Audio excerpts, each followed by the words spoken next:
ಸಾಮಾಜಿಕ ಸವಲತ್ತು. ಸರ್ಕಾರಿ ಇಲಾಖೆಯಲ್ಲಿರುವ ಸೇವಾ ಸೌಲಭ್ಯಗಳು ಹಾಗೂ ವಿವಿಧ ಅಭಿವೃದ್ಧಿ ಯೋಜನೆಗಳ ಕುರಿತ ಸರಣಿ ಕಾರ್ಯಕ್ರಮ. ಪ್ರತಿ ಮಂಗಳವಾರ ಬೆಳಿಗ್ಗೆ 10:20ಕ್ಕೆ ಹಾಗೂ ಮರುಪ್ರಸಾರ ಗುರುವಾರ ಸಂಜೆ 6:50ಕ್ಕೆ. ತಪ್ಪದೆ ಕೇಳಿ ನಿಮ್ಮ ನೆಚ್ಚಿನ ಜನಧ್ವನಿ ಸಮುದಾಯ ಬಾನುಲಿಯಲ್ಲಿ.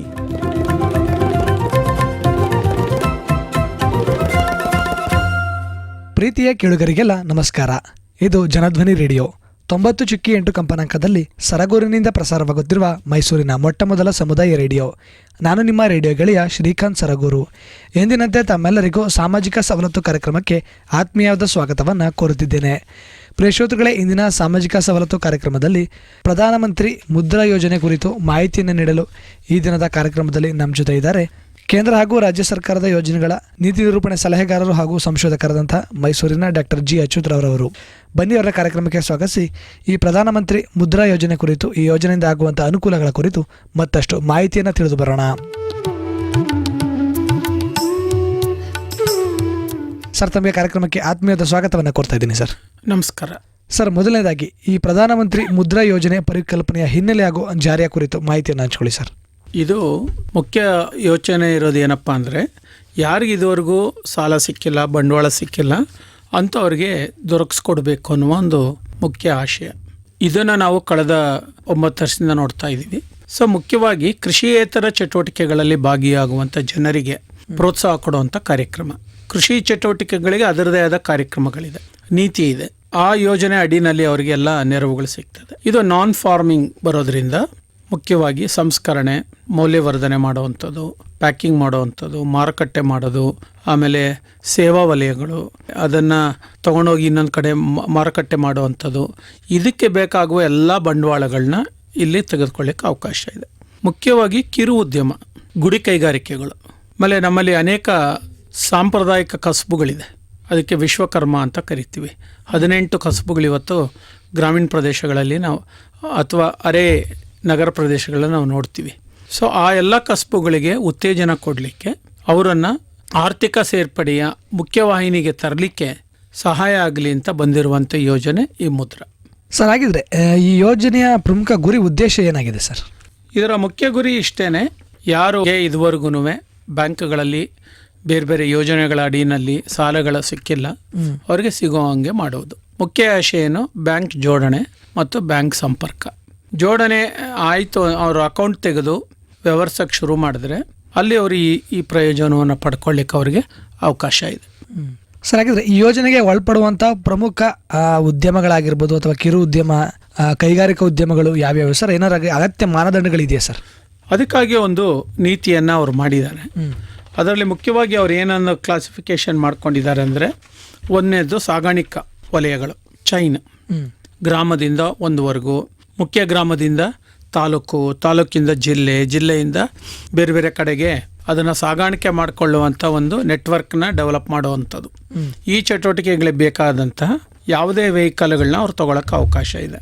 ಮುಖ್ಯವಾಗಿ ಕಿರು ಸಾಮಗ್ರಿ ಸಾಗಾಣಿಕಾ ವಾಹನಗಳು ಅಂತ ಕರಿತೀವಲ್ಲ, ಲೈಟ್ ವೆಹಿಕಲ್ಸ್ ಅನ್ನು ತಗೊಳಕ್ಕೆ ಅವಕಾಶ ಇದೆ. ತ್ರಿಚಕ್ರ ವಾಹನಗಳು ತಗೊಳಕ್ಕೆ ಅವಕಾಶ ಇದೆ. ಈ ರಿಕ್ಷಾ ತೆಗೆದುಕೊಳ್ಳೋಕೆ ಅವಕಾಶ ಇದೆ. ಪ್ಯಾಸೆಂಜರ್ ವೆಹಿಕಲ್ಗಳನ್ನ ತಗೊಂಡು ಓಡಿಸೋದಕ್ಕೆ ಅವಕಾಶ ಇದೆ.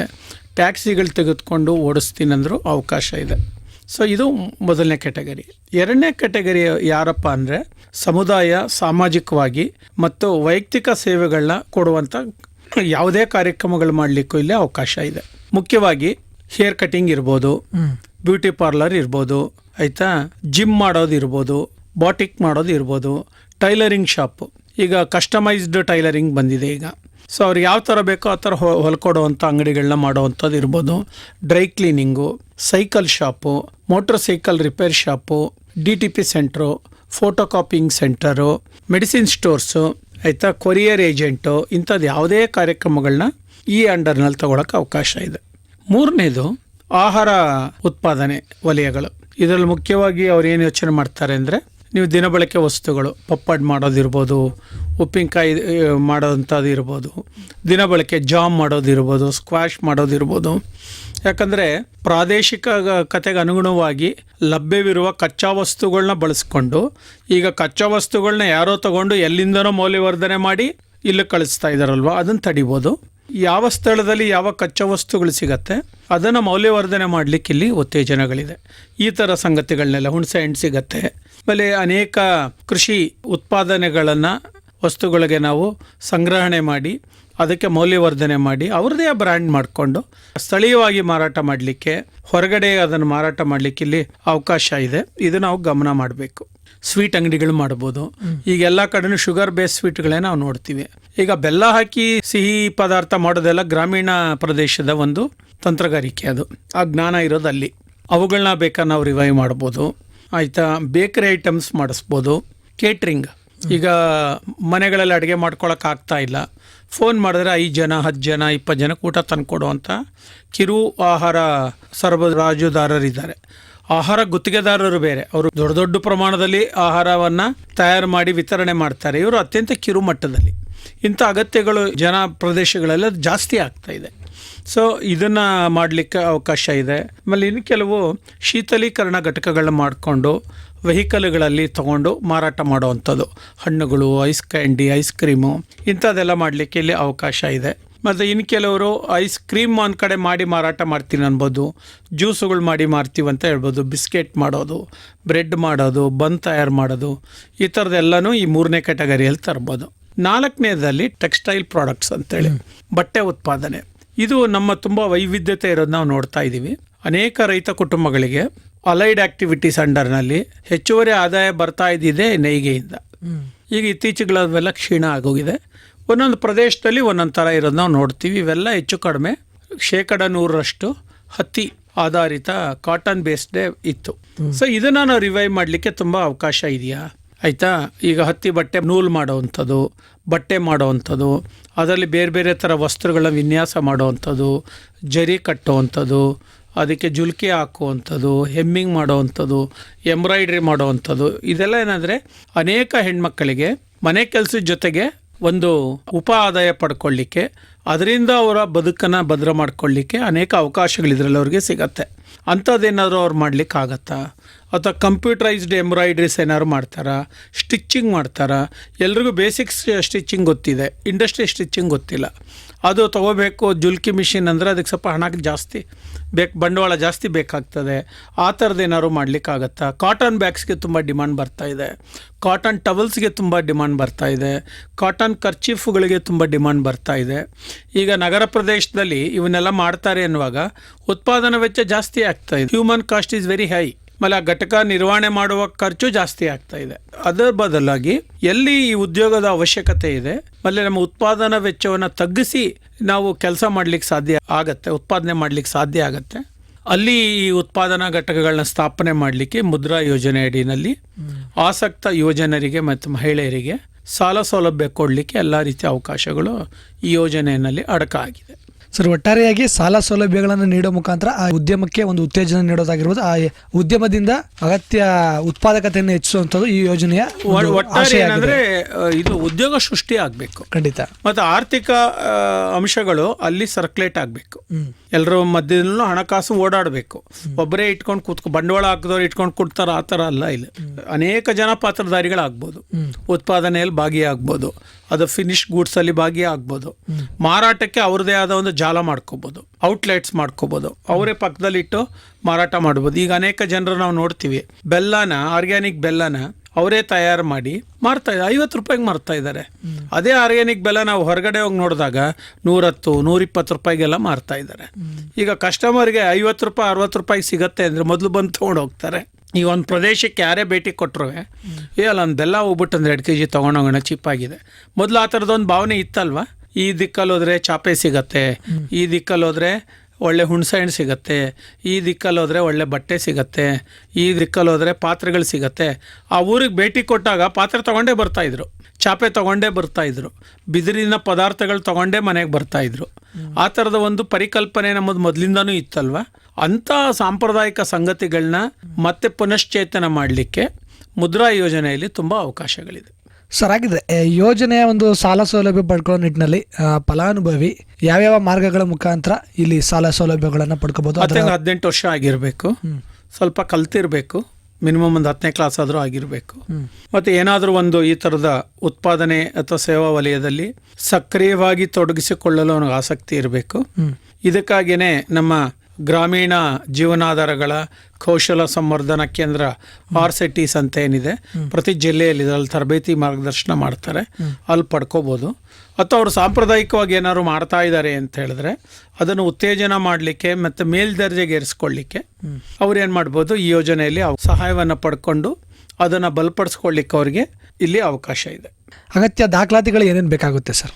ಇಲ್ಲಿ ದಾಖಲಾತಿಗಳು ಅವ್ರಿಗೆ ಏನು ಬೇಕಾಗತ್ತಪ್ಪ ಅಂತ ಹೇಳಿದ್ರೆ, ಮೊದಲನೇದಾಗಿ ಅವ್ರದ್ದು ಪ್ರೂಫ್ ಆಫ್ ಐಡೆಂಟಿಟಿ ಅಂತ, ಅವರ ಗುರುತಿಸುವಿಕೆಗೆ ಏನು ಆಧಾರ್ ಕಾರ್ಡ್ ಇದು, ರೇಷನ್ ಕಾರ್ಡು ಅಥವಾ ಎಲೆಕ್ಷನ್ ID ಕಾರ್ಡು, ಇವುಗಳನ್ನ ಅವರು ಒದಗಿಸ್ಬೇಕು.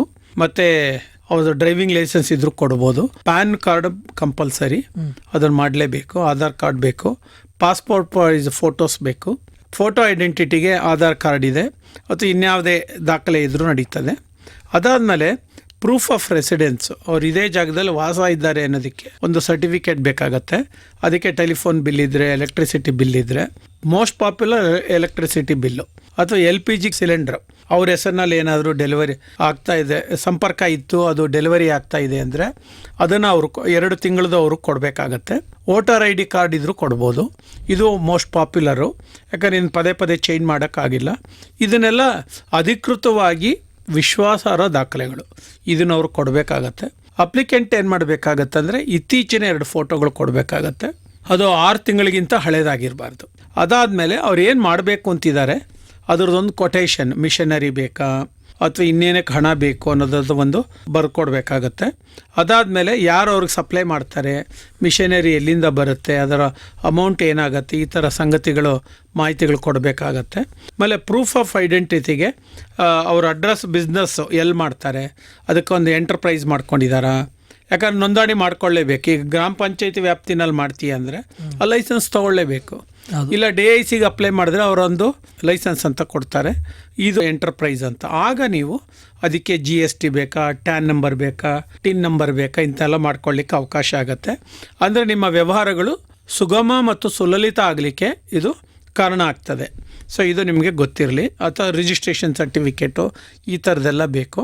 ಅದಾದಮೇಲೆ ಏನಾದ್ರು ಕ್ಯಾಟಗರಿ ಸರ್ಟಿಫಿಕೇಟ್ ಇದ್ದರೆ, SC ST OBC ಮೈನಾರಿಟಿ ಕ್ಯಾಟಗರಿಗೆ ಬಂದರೆ ಆ ಸರ್ಟಿಫಿಕೇಟ್ ಬೇಕು. ವಿಧವೆ ಇದ್ದರೆ, ಫಿಸಿಕಲಿ ಹ್ಯಾಂಡಿಕ್ಯಾಪ್ ಇದ್ದರೆ ಆ ಸರ್ಟಿಫಿಕೇಟ್ ಇದ್ದರೆ ಆದ್ಯತೆ ಮೇಲೆ ಇವರಿಗೆಲ್ಲ ಲೋನ್ ಕೊಡಬೇಕು ಅಂತ ಹೇಳಿ ನಿಯಮ ಆಗಿದೆ.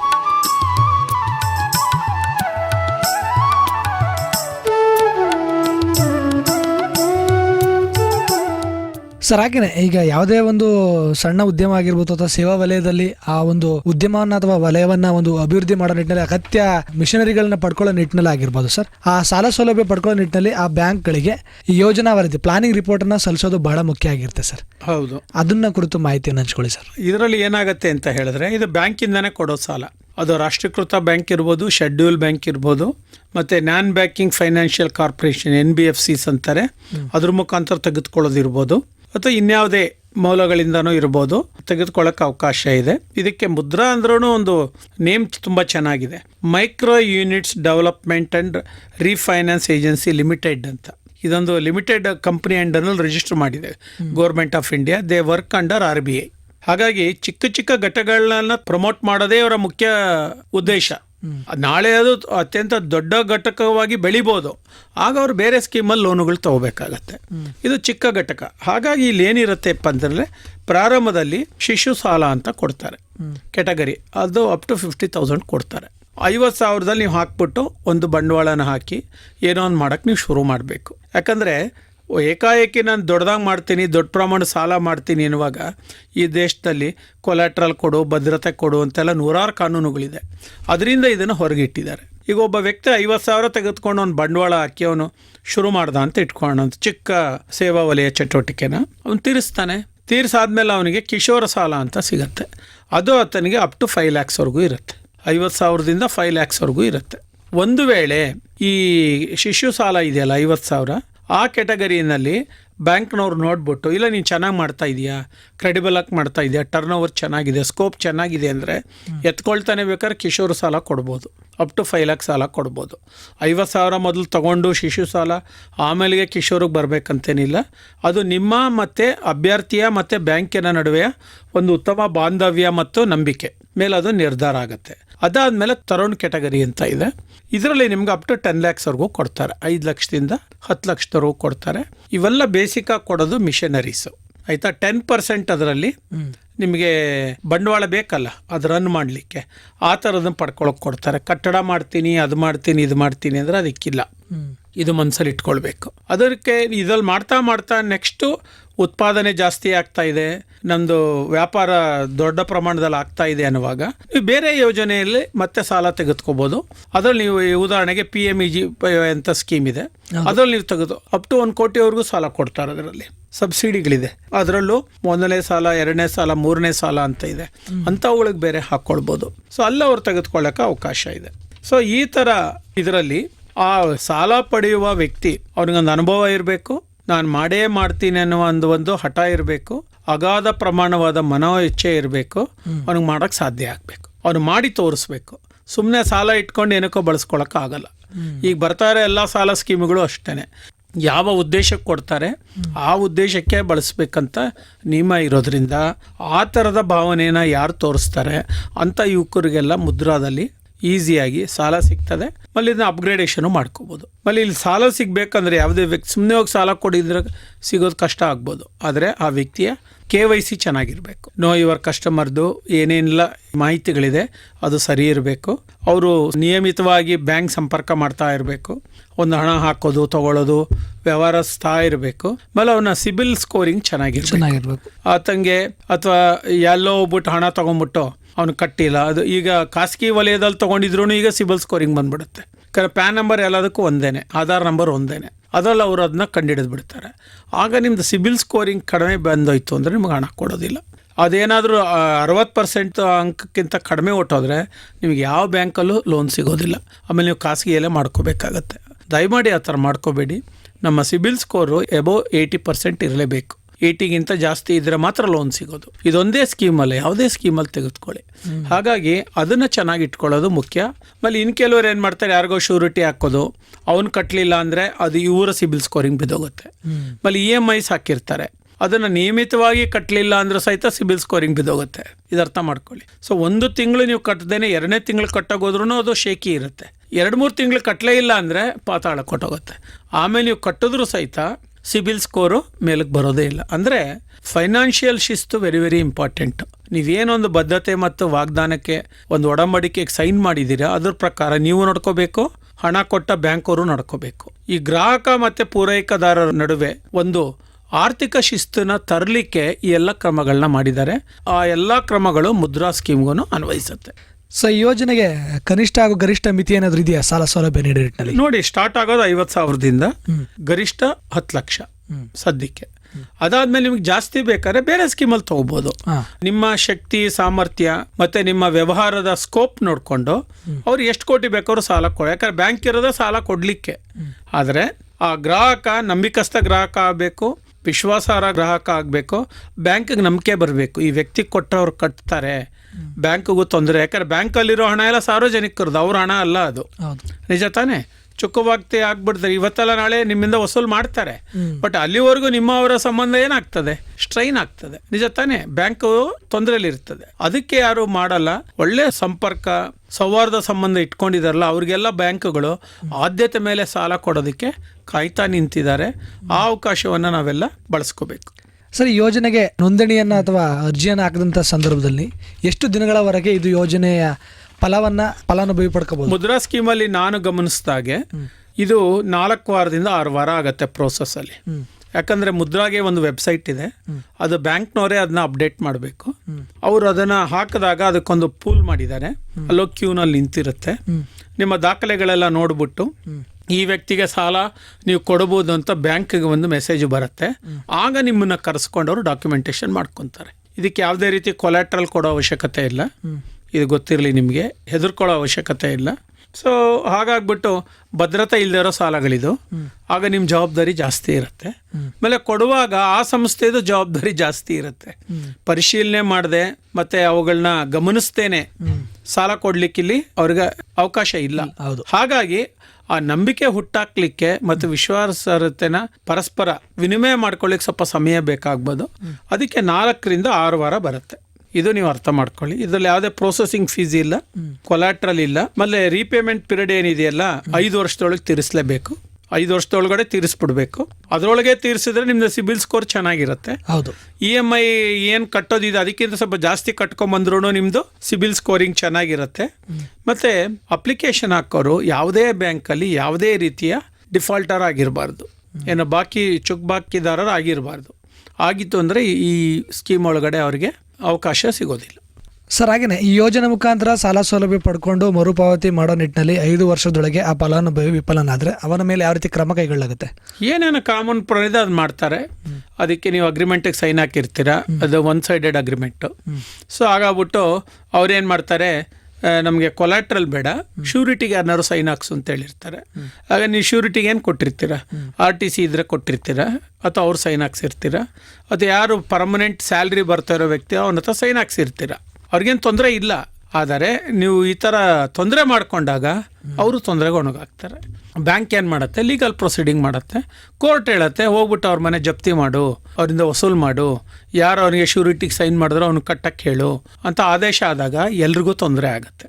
ಸೊ ಹಾಗಾಗಿ ನನಗೆ ಕಟ್ಟಲಿಕ್ಕಾಗಲ್ಲ, ತೊಂದರೆ ಆಗ್ತಾ ಇದೆ ಅಂದರೆ ಮೊದಲೇ ನೀವು ಬ್ಯಾಂಕ್ನವ್ರ ಗಮನಕ್ಕೆ ತಂದ್ಬಿಟ್ಟು ಆ ವ್ಯವಹಾರನ ಹೆಂಗೆ ಕ್ಲೋಸ್ ಮಾಡ್ತೀರಾ, ಮುಕ್ತಾಯಗೊಳಿಸ್ಕೊಳ್ತೀರಾ ನೋಡಿ. ಆದರೆ ನೀವು ಅದನ್ನು ವ್ಯವಹಾರವನ್ನು ಮುಂದುವರ್ಸೋಕ್ಕಾಗ್ತಾ ಇಲ್ಲ, ಲಾಭದಾಯಕ ಮಾಡೋಕ್ಕಾಗ್ತಾ ಇಲ್ಲ ಅಂತ ಗೊತ್ತಾದ ತಕ್ಷಣ ಬ್ಯಾಂಕ್ನವ್ರ ಜೊತೆ ಮಾತಾಡ್ಬಿಟ್ಟು ವ್ಯವಹಾರವನ್ನು ಮುಕ್ತಾಯ ಮಾಡಿಕೊಂಡು ಇನ್ನೊಂದು ವ್ಯವಹಾರ ಮಾಡಲಿಕ್ಕಾಗತ್ತಾ, ಮುದ್ರಾದಲ್ಲಿ ಬೇರೆ ಸಾಲ ತೆಗೆದುಕೊಳ್ಳೋಕ್ಕಾಗತ್ತಾ, ಅಥವಾ ಈ ಲೋನ್ನ ಕ್ಲೋಸ್ ಮಾಡಿ ಇನ್ನೊಂದು ಲೋನ ಮರು ಸಾಲ ಪಡ್ಕೊಳ್ಳೋಕ್ಕಾಗತ್ತಾ ಮುದ್ರಾದಲ್ಲಿ? ಈ ಥರದ ಯೋಚನೆ ಮಾಡೋದು ತುಂಬ ಮುಖ್ಯ. ಇದಕ್ಕೆ ನಾವು ಉದ್ಯಮಶೀಲತಾ ಗುಣಗಳು ಅಂತೀವಿ. ಎಲ್ಲೆಲ್ಲ ಸಾಧ್ಯ ಆಗುತ್ತೆ ರೂಟ್ ಸೆಟ್ಟೀಸಲ್ಲಿ, RCTಸಲ್ಲಿ ಟ್ರೈನಿಂಗ್ಗಳು ನಡೀತಾ ಇರುತ್ತೆ. ಉದ್ಯಮಶೀಲತಾ ಅಭಿವೃದ್ಧಿ ತರಬೇತಿ ಅಂತ 5 ದಿನ 7 ದಿನ 10 ದಿನ ಆ ತರಬೇತಿಗಳಲ್ಲಿ ನೀವು ಭಾಗವಹಿಸಿ ಆ ತರಬೇತಿ ಪೂರ್ಣಗೊಳಿಸ್ಕೊಂಡ್ರಿ ಅಂದರೆ ಅಲ್ಲಿ ನಿಮ್ಗೆ ಇವೆಲ್ಲ ಮಾಹಿತಿಗಳು ತರಬೇತಿಗಳು ಸಿಗುತ್ತೆ. ಅದನ್ನು ಪಡ್ಕೊಳ್ಳೋದು ಉತ್ತಮ ಅಂತ ನನ್ನ ಸಲಹೆ. ಬಹಳ ಸಂತೋಷ ಸರ್. ಇಷ್ಟೊತ್ತು ನಮ್ಮ ಸಾಮಾಜಿಕ ಸವಲತ್ತು ಕಾರ್ಯಕ್ರಮದಲ್ಲಿ ಪ್ರಧಾನಮಂತ್ರಿ ಮುದ್ರಾ ಯೋಜನೆಯ ಪರಿಕಲ್ಪನೆ ಆಗಿರ್ಬೋದು, ಅದರ ಜಾರಿಯ ಹಿನ್ನೆಲೆ ಮತ್ತು ಇದರ ಪ್ರಮುಖ ಗುರಿ ಉದ್ದೇಶಗಳಾಗಿರ್ಬೋದು, ಮತ್ತು ಈ ಯೋಜನೆ ಮುಖಾಂತರ ಯಾವ ರೀತಿಯಾದಂಥ ಒಂದು ಸಣ್ಣ ಉದ್ಯಮ ಅಥವಾ ಸಣ್ಣ ಸೇವಾ ವಲಯವನ್ನು ಉತ್ತೇಜಿಸುವ ನಿಟ್ಟಿನಲ್ಲಿ ಸಾಲ ಸೌಲಭ್ಯವನ್ನು ಸರ್ಕಾರ ಬ್ಯಾಂಕ್ಗಳ ಮುಖಾಂತರ ಕೊಡ್ತಾ ಇದೆ, ಅದಕ್ಕಿರುವಂಥ ಮಾನದಂಡಗಳಾಗಿರ್ಬೋದು, ಅದನ್ನು ಮರುಪಾವತಿ ಮಾಡೋ ನಿಟ್ಟಿನಲ್ಲಿ ಆ ಫಲಾನುಭವಿಯ ಕರ್ತವ್ಯಗಳ ಕುರಿತು ಭಾಳಷ್ಟು ಉಪಯುಕ್ತ ಮಾಹಿತಿಯನ್ನು ಇಂದಿನ ನಮ್ಮ ಕಾರ್ಯಕ್ರಮದಲ್ಲಿ ತಾವು ಹಂಚ್ಕೊಳ್ತಾ ಬಂದ್ರಿ ಸರ್. ಅದೇ ಮುಖ್ಯವಾಗಿ ಯುವಜನರು ಇದನ್ನು ಗಮನಿಸಬೇಕು. ಹೌದು, ಉದ್ಯೋಗ ಬೇಕು ಅಂತ ಕಾಯ್ತಾ ಇರೋ ಬದಲು ಸ್ವಯಂ ಉದ್ಯೋಗ ಮಾಡಲಿಕ್ಕೆ ಆಗುತ್ತೆ. ಹೌದು, ನಿಮ್ಮ ಮನೆಯಲ್ಲಿರುವಂಥ ಸಾಂಪ್ರದಾಯಿಕ ಉದ್ಯೋಗಗಳನ್ನು ಅಥವಾ ನಿಮ್ಮ ಗ್ರಾಮದಲ್ಲಿರುವ ಇನ್ಯಾವುದೇ ಉದ್ಯೋಗವನ್ನು ನೀವು ಬಲಪಡಿಸಲಿಕ್ಕೆ, ಪುನಶ್ಚೇತನ ಮಾಡಲಿಕ್ಕೆ, ಮರು ಹುಟ್ಟಾಕಲಿಕ್ಕೆ, ಹೊಸದಾಗಿ ಪ್ರಾರಂಭ ಮಾಡಲಿಕ್ಕೆ ಇಲ್ಲಿ ಅವಕಾಶ ಇದೆ. ನೋಡಿ, ಒಬ್ಬ ವ್ಯಕ್ತಿ, ನಾನೊಂದು ಕೇಸ್ ನೋಡಿದ್ದೇನೆ. ಆ ಊರಿನಲ್ಲಿ ತೆಂಗಿನಕಾಯಿ ವ್ಯಾಪಾರ ಮಾಡ್ತಾರೆ, ಕೊಬ್ಬರಿ ವ್ಯಾಪಾರ, ಒಣಗಿದ ಕೊಬ್ಬರಿ ಎಲ್ಲ ಏನು ಮಾಡ್ತಾಯಿದ್ರು, 40 kg 50 kg ಪ್ಯಾಕ್ ಮಾಡಿ ಅದನ್ನ ನಾರ್ತ್ ಇಂಡಿಯಾ ಕಳಿಸ್ತಾ ಇದ್ರು. ಈ ಉಕ್ಕ ಯೋಚನೆ ಮಾಡ್ದೆ, ತುಂಬ ಜನಕ್ಕೆ 40 kg 50 kg ಹಣ ಕೊಟ್ಟು ತೊಗೊಳಕ್ಕಾಗಲ್ಲ, ನಾನು ಮೈಕ್ರೋ ಲೆವೆಲ್ನಲ್ಲಿ ಮಾಡ್ತೀನಿ ಅಂತ ಅವನೇನು ಮಾಡ್ದ, 5-5 kg ಬಾಕ್ಸು 10 kg ಬಾಕ್ಸಲ್ಲಿ ಮಾಡೋಕ್ಕೆ ಶುರು ಮಾಡ್ದೆ. ಅವ್ರು ಚೀಲದಲ್ಲಿ ಕಳಿಸ್ತಿದ್ರು, ಇವ್ರು ರಟ್ಟಿನ ಡಬ್ಬದಲ್ಲಿ ಮಾಡ್ತಾಯಿದ್ರು. SLN ಅಂತ ಬ್ರ್ಯಾಂಡ್ ಮಾಡ್ಕೊಂಡ. ಅದರಲ್ಲಿ ಅವನು 5 kg 10 kg ಪ್ಯಾಕ್ ಮಾಡಿ ಕಳ್ಸೋಕ್ಕೆ ಶುರು ಮಾಡ್ದೆ. ಎಷ್ಟು ಬಿಸ್ನೆಸ್ ಆಗೋಕ್ಕೆ ಶುರು ಆಯ್ತಂದರೆ ಈಗ ಅದೇ 5 ಜನ ತಂಡಕ್ಕೆ ಪ್ರತಿ ವರ್ಷ 15 ಕೋಟಿ ರೂಪಾಯಿ ವ್ಯಾಪಾರ ಆಗ್ತಾಯಿದೆ. ಅವನು ಮುಖ್ಯ ವ್ಯಾಪಾರಕ್ಕೆ ಅವನೇನು ತೊಂದರೆ ಮಾಡಲಿಲ್ಲ, ಅದ್ರ ಪಾಡ ಚೀಲದಲ್ಲಿ ಆಗೋದು ನಡೀತಾನೆ ಇದೆ, ನಾರ್ತ್ ಇಂಡಿಯಾಗೆ ಹೋಗ್ತಾನೆ ಇದೆ. ಈತ ಏನು ಮಾಡ್ದ, ತಾನು ಮತ್ತು ತನ್ನ ಹಳ್ಳಿ ಒಂದು 25 ಹಳ್ಳಿನಲ್ಲಿ ಯಾವ ರೈತರ ಬಗ್ಗೆ ವಿಶ್ವಾಸ ಗಳಿಸ್ಕೊಳ್ಳೋಕೆ ಸಾಧ್ಯ ಇದೆ ಅವರಿಂದ ಹೋಗಿ ತೊಗೊಂಬಂದು ಒಣಗಿಸಿ ಅದನ್ನು ಗ್ರೇಡಿಂಗ್ ಮಾಡಿ, ಸೈಜ್ ಪ್ರಕಾರ ಗ್ರೇಡಿಂಗ್ ಮಾಡಿ 5 kg 10 kg ತೂಕ ಮಾಡ್ದ. ಚೀಲದಲ್ಲಿ ಬೇಕು ಅಂದರೆ 20 kg ಕೊಡ್ತಾನೆ. ಫಸ್ಟ್ ಕ್ಲಾಸಾಗಿ ನಡೀತಾ ಇದೆ. ಈಗ ಆತ ಬೆಂಗಳೂರಿನಲ್ಲಿ ದೊಡ್ಡ ಗೋಡಾನೇ ಮಾಡ್ಕೊಂಡಿದ್ದಾನೆ. ಈ ಥರದ ಅನೇಕ ಪ್ರಯತ್ನಗಳಿಗೆ ನಾವು ಕೆಳ ಹಂತದಲ್ಲಿ ಮುಖ್ಯವಾಗಿ ಕೃಷಿ ಉತ್ಪನ್ನ ಚಟುವಟಿಕೆಗಳಿಗೆ ಮತ್ತು ಬೇರೆ ಬೇರೆ ಕೃಷಿಯೇತರ ಉತ್ಪನ್ನ ಚಟುವಟಿಕೆಗಳಿಗೆ ನಾವು ಗಮನ ಹರಿಸ್ತೀವಂದರೆ ಈಗಲೂ ಹೇರಳವಾದ ದುಡಿಮೆ ಅವಕಾಶ ಇದೆ ಮತ್ತು ಉದ್ಯೋಗದ ಅವಕಾಶ ಇದೆ. ಈ ಅಂಶವನ್ನು ಮನಗಂಡು ಈ ಮುದ್ರಾ ಸ್ಕೀಮ್ನ ಜಾರಿ ಮಾಡಿದ್ದು.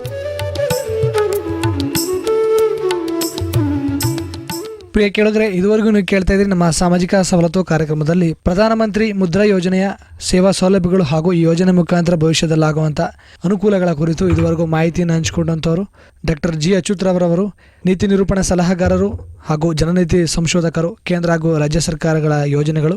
ಇದಾಗಿತ್ತು ಇವತ್ತಿನ ನಮ್ಮ ಸಾಮಾಜಿಕ ಸವಲತ್ತು ಕಾರ್ಯಕ್ರಮ. ಮತ್ತೆ ಮತ್ತೊಂದು ಸಾಮಾಜಿಕ ಸವಲತ್ತು ಕಾರ್ಯಕ್ರಮದಲ್ಲಿ ಮತ್ತೊಂದು ಯೋಜನೆ ಕುರಿತು ತಮ್ಮನ್ನು ಮತ್ತೆ ಭೇಟಿಯಾಗ್ತೀನಿ. ಅಲ್ಲಿಯವರೆಗೂ ಕೇಳ್ತಾ ಇರಿ ಜನಧ್ವನಿ. ಇದು ನಿಮ್ಮ ಧ್ವನಿ, ನಿಮ್ಮೂರ ಧ್ವನಿ, ಜನರ ಧ್ವನಿಯಾದ ಜನಧ್ವನಿ. ನಮಸ್ಕಾರ.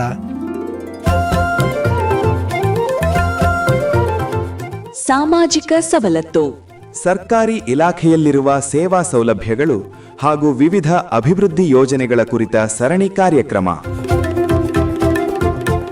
ಪ್ರತಿ ಮಂಗಳವಾರ ಬೆಳಿಗ್ಗೆ 10:20ಕ್ಕೆ ಹಾಗೂ ಮರುಪ್ರಸಾರ ಗುರುವಾರ ಸಂಜೆ 6:50ಕ್ಕೆ. ತಪ್ಪದೇ ಕೇಳಿ ನಿಮ್ಮ ನೆಚ್ಚಿನ ಜನಧ್ವನಿ ಸಮುದಾಯ ಬಾನುಲಿಯಲ್ಲಿ.